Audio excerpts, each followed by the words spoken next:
Hello everybody, this is Daniel Lee, also known as Tafukins, and I'm here to talk about the Smashbox issues. I was graciously given one of the rare prototypes of this by the creators of the Smashbox, so thank you, Dustin, for giving me one of these. And why are these, such a hot topic in the Smash community? The main reason is that, historically speaking, at least in Melee, we've only been using the GameCube controller.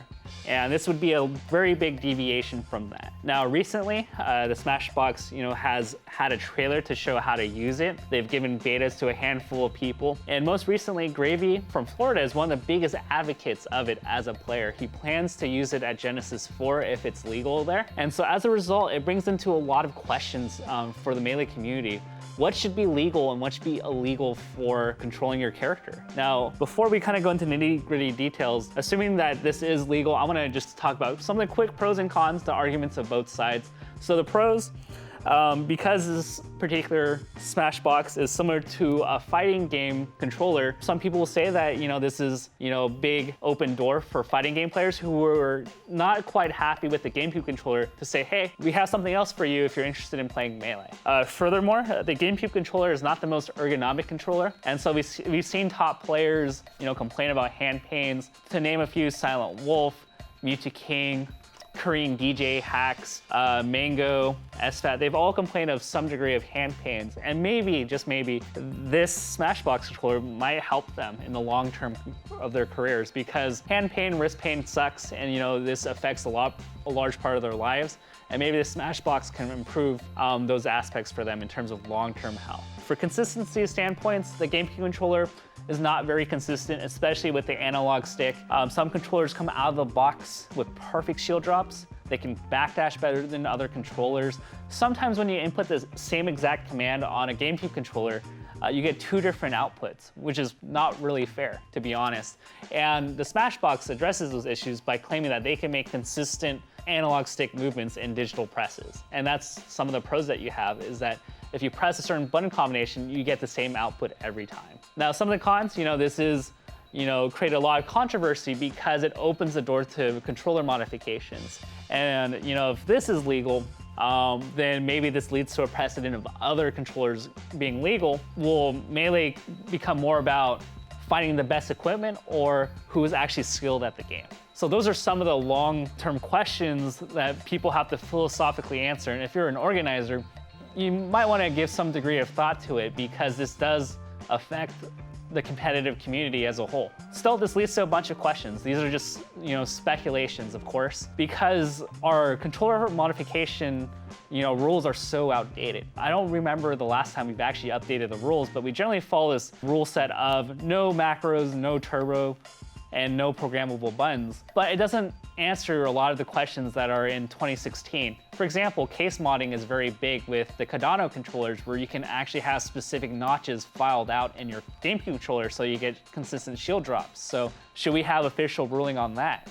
Well, what about mods like this, where you have remappable buttons or analog to digital buttons? What should the ruling be on that? Furthermore, in terms of an availability standpoint, should only third-party companies with an LLC be allowed to sell modified controllers, or should anybody be allowed to? And this also brings a lot of questions about accessibility. Let's say a person comes out with some even better mods, but he's greedy about it and says, I'm only gonna sell these mods for thousands of dollars, or I'm only gonna give it to my best friends. That also can be a potential issue. Of course, those are speculative, and maybe people are making mountains out of molehills, but still, those still need to be addressed. And I hope to see that as this discussion progresses, that those questions get answered and we can come up with something consistent and fair. Now, I've been able to play with the controller for quite a bit, and I can safely say that, in my point of view, that I don't really see much of a competitive advantage with this. Sure, I was able to shield drop better than I can on a GameCube controller. I'm not really good at shield dropping to begin with. I was able to do pivot up tilt a few times, which is something I've never been able to really do on a GameCube controller. But everything else in terms of basic movement is actually really hard. Imagine you're trying to jump as Falcon and you see this Marth dash dancing into you. and you want to drift. Well, normally when you're drifting on a GameCube controller, you can just press and adjust the analog stick, and it's pretty intuitive. But when you do it on a Smashbox, it's actually really hard, and I found myself getting really frustrated by basic movement, frankly, just because of the reaction time you need and the combination of buttons you need to remember to press to get certain things. I don't really see that happening because that's a lot more reactions you need to press the right buttons. One thing that people say is that you get things 100% of the time, and I think that's a misnomer because you still have to press the buttons at a certain time. So just because you have this controller doesn't mean that you can multi-shine 100% of the time correctly. You still have to get the timing windows down, and you'll still mess up a lot because if you're slightly off, you'll get a different input. So you still need to be within the allowed frames to execute that properly, and that's not trivial. So although you get better techniques on the harder stuff, the basic movement is so much harder. I don't see this having a competitive advantage, and there are some fears that, well, what if one day this hitbox or maybe another future hitbox becomes a competitive standard and you have to lay a couple $100s just to be competitive?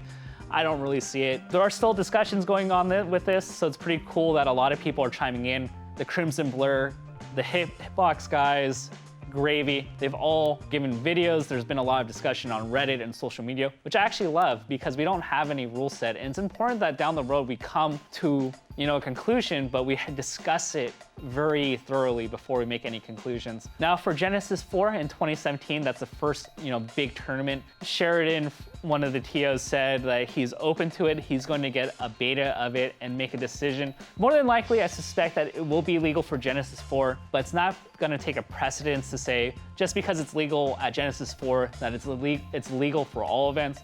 I think TOs should decide on a case-by-case basis to see if they want to make it legal at their own events. It's ultimately really important that we come up with an updated rule set for mods in 2017 because the landscape of GameCube controllers, controller modifications, case mods, notches, hitbox controllers, it's really different now than it was in the past. And so I hope that we come to a unified rule set that makes sense and that's fair for everybody. And overall, it's pretty interesting. I think the idea is pretty cool. They're gonna start a Kickstarter campaign, based on whether or not this is legal. And so I think there will be a decent amount of supporters, and I think the idea is cool. But those are just my general thoughts on the Hitbox and the Smashbox in general.